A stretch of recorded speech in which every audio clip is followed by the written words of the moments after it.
It's arrived, episode 40. It's the Group 4 Championship. 6 slightly longer than average races, culminating in basically the penultimate championship of the season. For this season, anyway.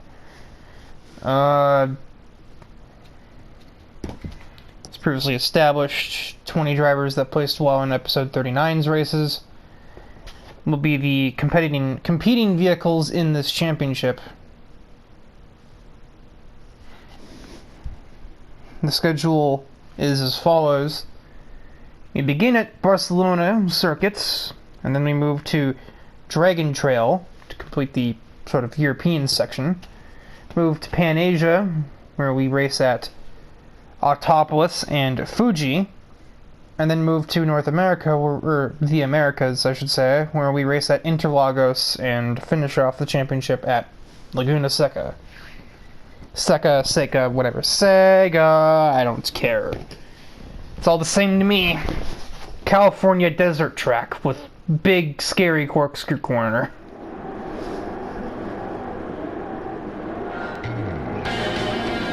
We are green from the first race of the Group 4 Championship.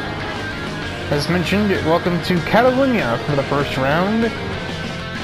And the focus driver, since we had the starting grid set from episode 39's events. Naturally, the car that started last, Thomas O'Reilly, is the focus car of the race, as he sweeps around the outside of 8 vehicles, well, not out of all 8 at the same time, but he's up ahead into, well, working on 12 against the Jaguar Pagasa, as Orleans leads them through the first sector since he won the first race of episode 39. Clears Pagasa and gets some bonus points heading through turn 4. Hugely aggressive braking, and also hugely aggressive on corner exit for good measure.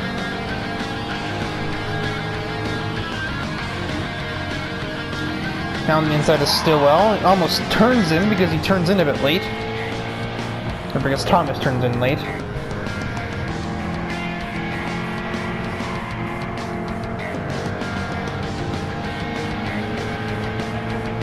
Already up looking at P7. More hugely aggressive braking, this time to get ahead of my dad, despite his obstruction and the existence of Kujikawa on his inside. So make that up to P6, and we've only completed 1 lap of racing. He's made his way up 14 places. Also, this is the no chicane layout, better layout. And then we'll hear no argument.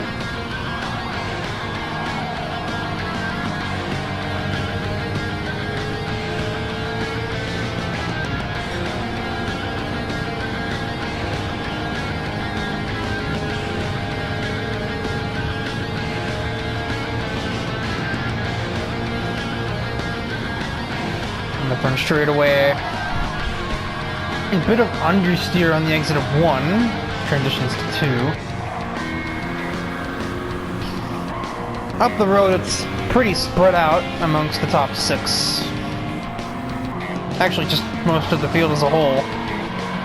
Running a very single file train. There's not a single person too wide at the moment.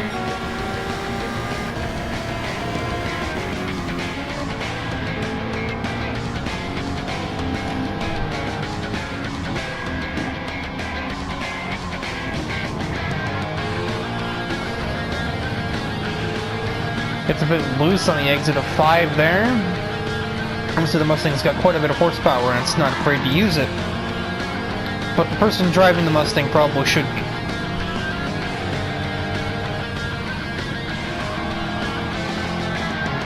Oh, the old crossover attack. Nozomi has been put to shame right there. I must have put to sleep. That is not correct. I hope he's not sleeping. We're on a racetrack. Again, Thomas does not get it at all turned in for the hairpin. He's lucky we don't really police track limits in the Challenge Series, or he'd be getting cussed out right now. By cussed out, I mean a time penalty.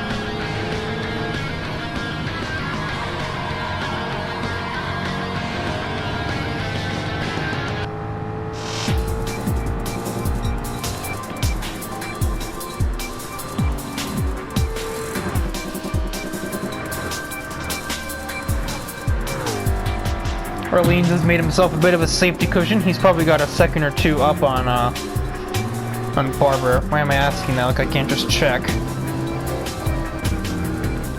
And it's just shy of a 2-second lead over the Corvette driver. The Corvettes are running 2-3 at the moment, and Riley has started to catch Barber up. You tried to startle Barber there by pretending to send it, but looks like there's no way you'd fit a car there the way that they were taking that. Thomas indecisively gets to the inside of Głoszczowski. Sticks the move nonetheless. Eric cutting him a break, I would say.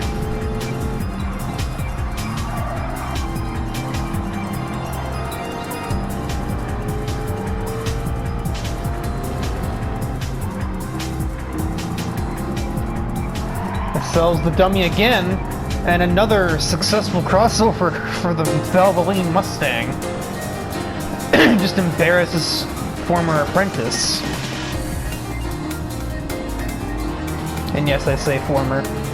He's made it pretty clear that he's pretty much washed his hands of Riley. After that heel turn, like turnabout type thing that happened following the end of the Black Stallion Mercury beef, faction war, drama, feud, whatever terminology you wish to use, it's all the same.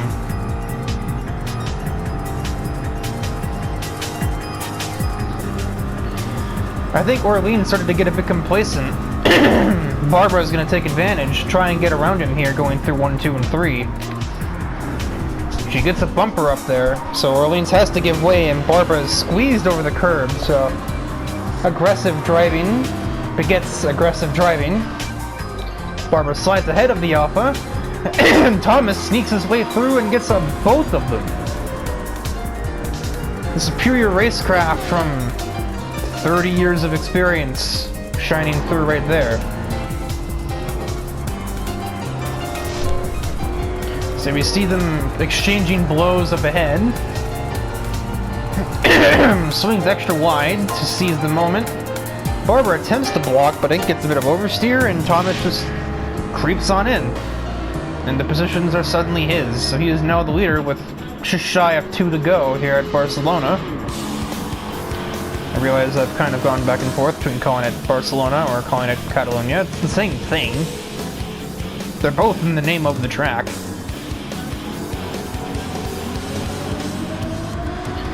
Barbara did technically gain the spot over Orleans, at least. So it wasn't a total loss for her, it was a total loss for Sebastian.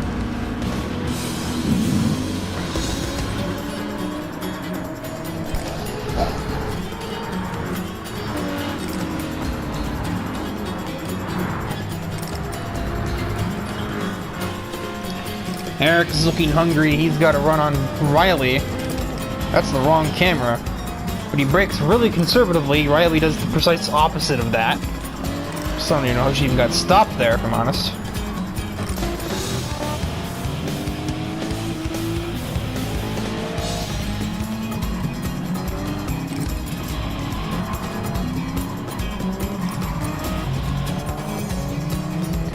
Everyone's in a pretty orderly line here.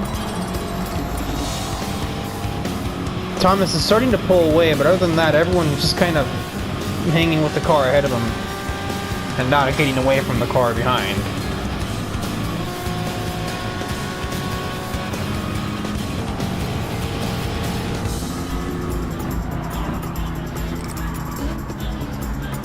Orleans makes it look like he's going to send it, but he has to retreat as Barber covers that off.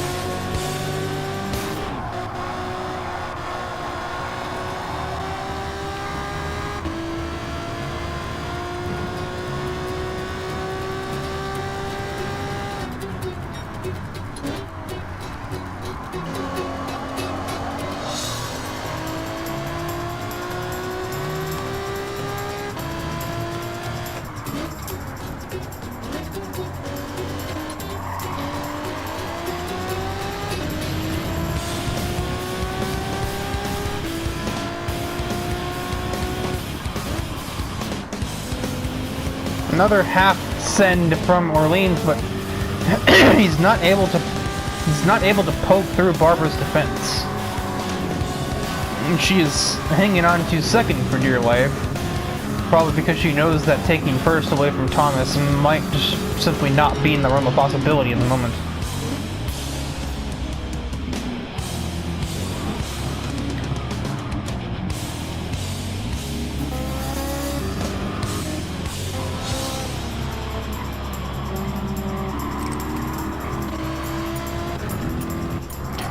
And we are heading through the last two turns of the circuit. Much faster corners than usual. And one more turn, Thomas O'Reilly is going to complete the last of first challenge. Takes a victory at Catalunya. Not quite a home track, but it is, at least in Europe. Barbara Page and Sebastian Orleans completes the European podium. Bit of a disappointment probably for Orleans since he started on pole and had the race in the palm of his hands for the first 2.5 laps or so, but the second Barbara got to the back of him at the start of lap 4, he just collapsed. And that will conclude matters in the first round. On to round 2 in the form of Dragon Trail.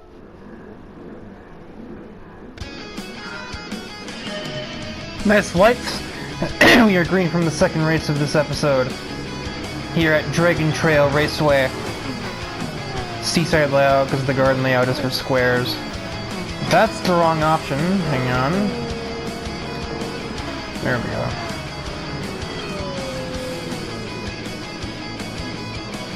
There's a bit of a kerfuffle at turn 1, which is more like turn 2 technically. I don't really know how you look at it. We're focused on Nico here. She has to make a bit of a save heading out of the chicane thing. It's basically a chicane, isn't it? That's the wrong camera. Riley getting a little forceful with Kogasa, and Nico getting a little forceful with her. Obviously somebody remembers what she did after the end of the previously mentioned feud. Believe me, she isn't the only one. I still have the hollowed out junk, I still have the hollowed out scrap segment, no, wait. I still have the hollowed out piece of scrap that is the Viper of mine that she destroyed. Sitting in the very back of my garage.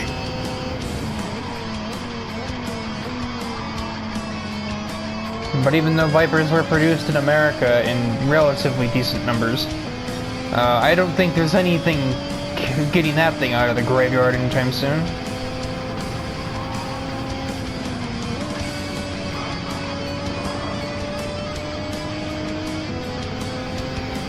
Nico just took the death chicane like it's nothing, grabs 2 places along the way, and mimicking Thomas's performance at Barcelona last time out, is already looking at 6th place before the end of the first lap, and she's going to get it.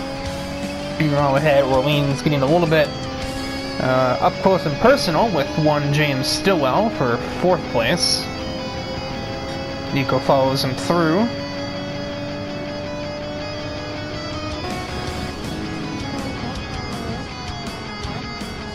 Barbara is again leading this race as well. I believe she got a slight benefit of the starting grid here. Eric is there with her.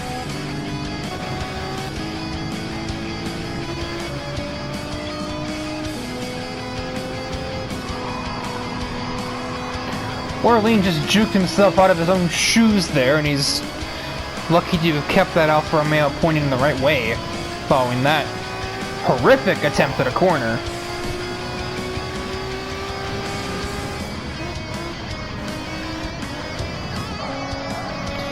He wanted a little more than to try and sneak something down the inside of the Supra, but Nico was, well, not having it, and blocked his attempt.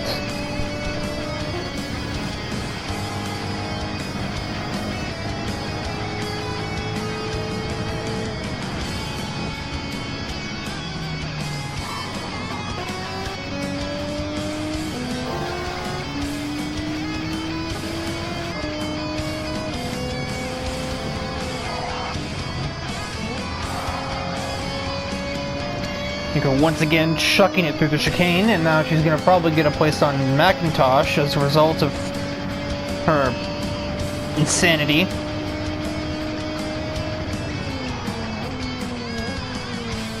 Gets to the inside. Is not given a whole lot of real estate, but apparently she don't need it. We're looking at an even more oppressive display of overtaking than what we saw with Thomas in the last round.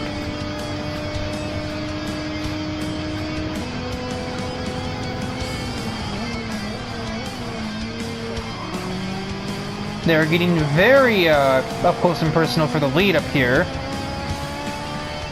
Barbara having to use her doors to try and hold on to the lead.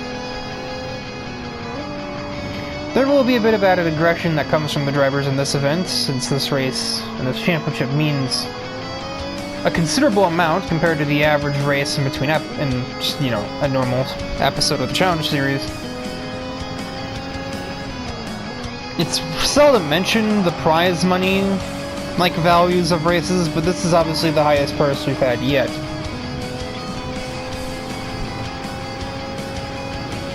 And it's ironic that we even have the prize purse set in stone when literally, like, I would say about 40% of this series is literally here for, or literally just straight up not here for the money. Some are, but not all of them. Like, we just run down the list of cars here. Actually, let's see if Nico handles the chicane right again. Oh yeah. Oh yeah, buddy. And to the lead goes Nico Yazawa. Just embarrasses Barbara Page on the exit of the death chicane. She could barely even do anything to stop that. Well, she couldn't do anything at all, actually. The momentum that Nico had. Anything more that she could do would just be considered unfair blocking, and she'd probably earn herself a bumper for that. Yeah, looking down the list, Mercury Racing is just here for a different kind of challenge after drifting. Barbara's here to escape a hectic hometown. Eric is here for glory, not for money. His family name gives him enough wealth. Macintosh is basically just here because me and Thrasher are here. Sebastian Orleans is one that's kind of here for the money, but he's also here because he likes racing. Stillwell is here because of his need for speed. Thrasher's here because of me, and for the community of it. AJ, he doesn't really explain why he's here. What the hell is going on? Jake has been turned, or turned himself. Oh, he just caught all of that curb. And the AMG disliked that. Bit of a Monka-S rejoin, just blocking my dad right off. Let's see, looking back through the running order, let's see. So I explain why AJ's here. I think he's just here for the spirit of competition. Stephanie Kaiser. I think same thing as AJ, spirit of competition. Hanyo, same as every other Mercury Racing driver. Thomas, I think was here originally because of Riley, but he also didn't leave when he washed his hands of Riley, as mentioned earlier. Nozomi, Mercury.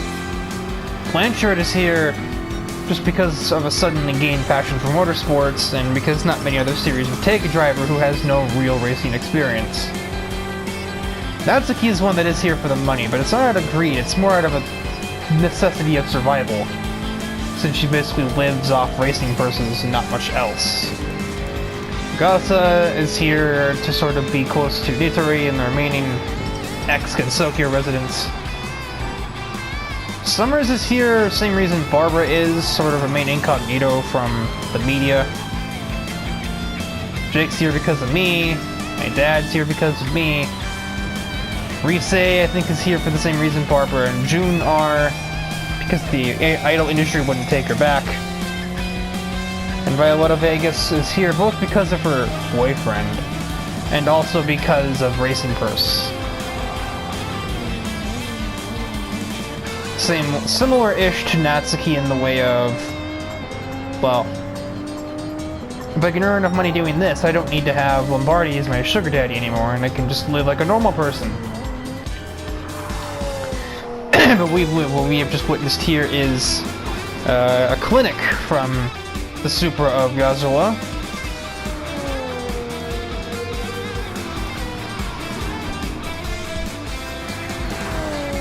She heads down towards the harbor one more time.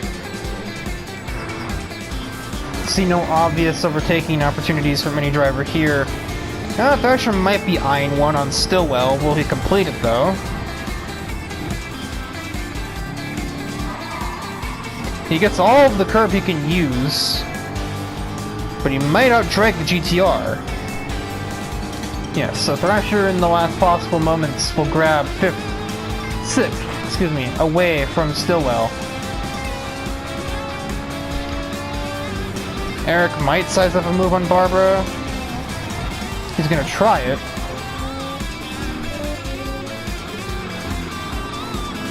Oh, Barbara has run herself out of space.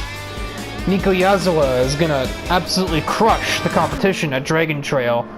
Eric will have stolen second, and Tyler will outdrag Barbara for third place to round out the podium. Thrasher got Orleans? How? Oh, he must have had a heck of a death chicane.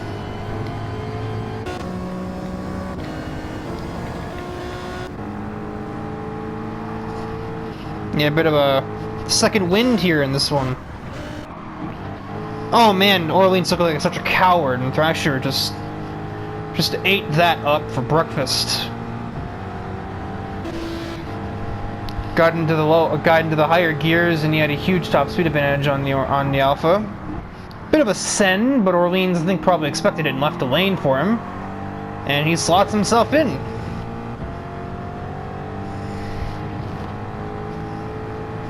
And he steals 5th place out of that move. So a crucial gain for Thrasher there. Ultimately, the biggest beneficiary of this race, despite that slide, is still Barbara. She is the only driver with more than one top 5. Eric, probably second best here in that regard.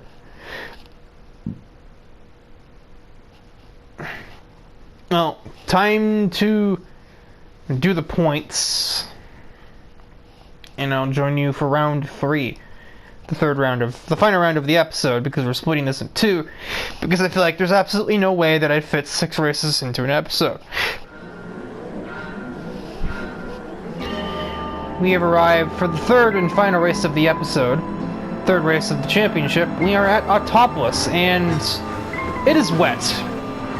Not super wet, it is just a standard fair amount of rain.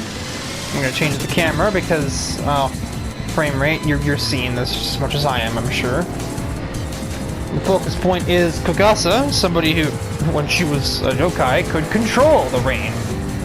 So she should be more than acquainted with the concepts when it comes to driving too, at least that's the theory. She's acquainted with this dive bomb, and she's not acquainted with any space between herself and the grass because she's 3 wide. She still manages to meander her way through and almost into the top 10 on just a sector and a half alone. Just gonna squeeze on the outside of Natsuki, who backs out of that instance. Oh, the Corvette's got a rain light, that's neat. Whoa, Stephanie. Good lord, mid-engine moment much.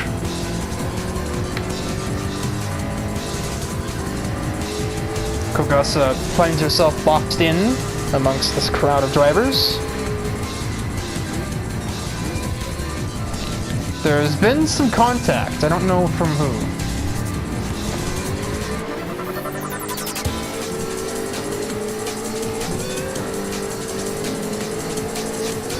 Kogasa is obstructed by Stephanie, who then also brakes a little early. Kogasa sensors slightly out of control.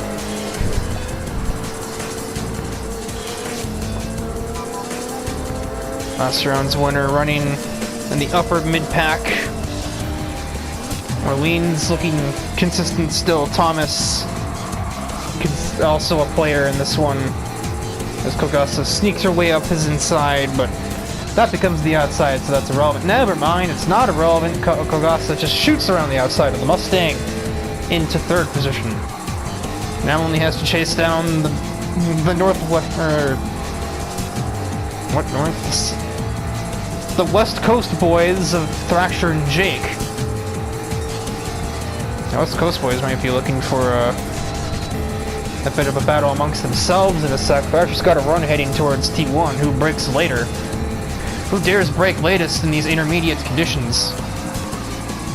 No, they're both struggling to make an apex here.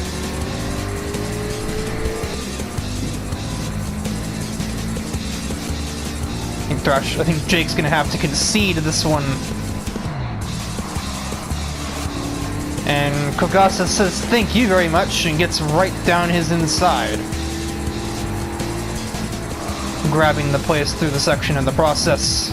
Suddenly Jake is not done and returns the favor, but is ultimately ousted on the corner exit. So now it is Kogasa versus Thrasher. One more attempt from Jake, but it is not to be. Orleans with his all-wheel drive 155, that's a rhyme, probably liking these conditions.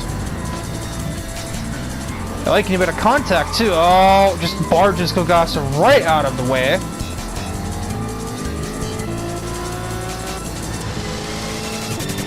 Interesting to me that Kogasa is the only driver that opted for intermediate tires. It seems like it's right on that crossover point. Obviously, if the rain worsens, Kogasa will be in the perfect spot. If the rain lessens, Kogasa is going to be absolutely screwed. Especially if it lightens up earlier on in the race. Like if it's going to lighten up in like the next minute or two, Kogasa ain't getting shit. But if it lightens up in like the last lap, she might be okay.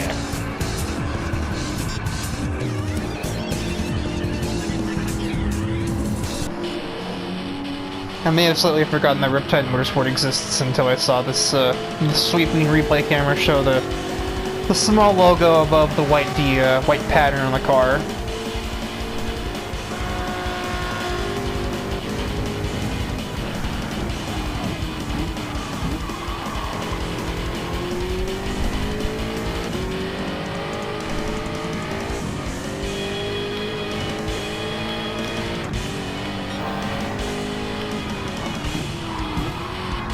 From the cameras, Orleans attempts an aggressive move into the second heavy braking zone of the lap, but Thrasher remains stalwart. Yep, that's fair. Kogasa gives Orleans a taste of his own medicine for about a lap ago, when he passed her by sending it into the hairpin. Kogasa gives him the business into the track's other main hairpin, and is able to get to the gas sooner, take second place back from the man. Of course, that's exactly what Thrasher wants to see in his mirror right now, because that gives him plenty of breathing room.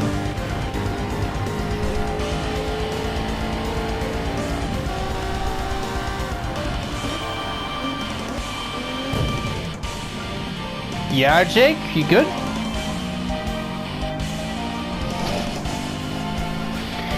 There's a little bit of leniency you have to give when it comes to judging braking points in the wet. He probably didn't want to do that, but he's just unable to judge his braking force because it's wet.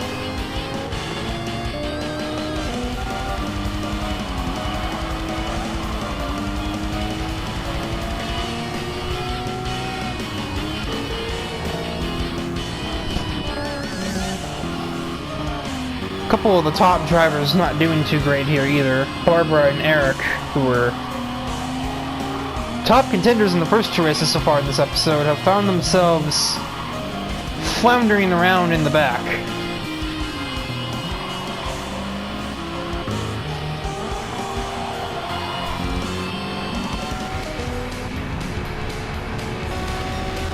We're on the final lap. Thrasher is nearly a speck in the distance. I think that is about a 3-second advantage to his credit as we head into the final lap. Thomas just gives Sebastian the business. Everyone's getting a little pushy here at Autopolis.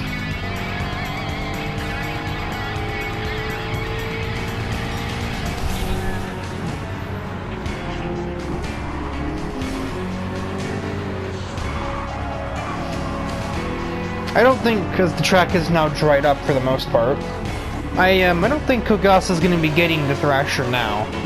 He's already got a 3-second lead, and also Kogasa's now going to be on the wrong tires.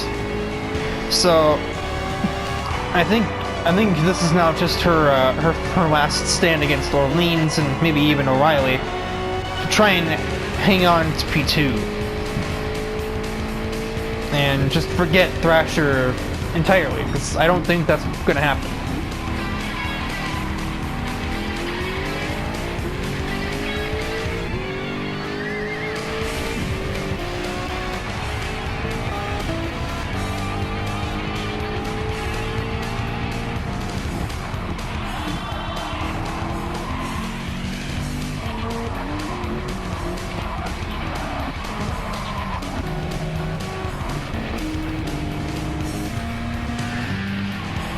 No one trying any form of overtaking through the final sector of the lap. And the intermediates, they almost worked, but they didn't work well enough. And so out of the final set of turns, it'll be Mr. Thrasher the Black Stallion collecting the victory at Autopolis. Kogasa taking second onset intermediate tires, and Sebastian Orleans with a podium finish, which will benefit his points tally pretty significantly, with Eric and Barbara falling short. Alright, before we conclude matters in the first half of episode 40, a quick rundown of the point standings. Hopefully spreadsheets actually did the math correctly. Leading the points right now is Sebastian Orleans, sitting at 51. Then it's Thomas O'Reilly at 46, Barbara Page at 45, Eric at 44, Thrasher at 42, Nico at 39, Nozomi with 37. Even though I don't feel like I've seen anything out of her, she's just been silently grinding away, putting together a solid championship thus far. Riley is 8th in points at 36, Stephanie 9th, 34, and it's Kogasa at 33. A tie for 11th between Natsuki and Jake, and also a tie for 13th between Tyler and James. Haneo, 15th in points at 21. My dad is 16th with 19. June Summers and AJ Unleaded tied for 17th at 18 points. Risei Kujikawa 19th on 13, and last in points is Violetta Vegas at 11. And that'll end off episode 40, the first half. Next time around, we'll feature Fuji, Interlagos, and Laguna Seca. And until then, goodbye.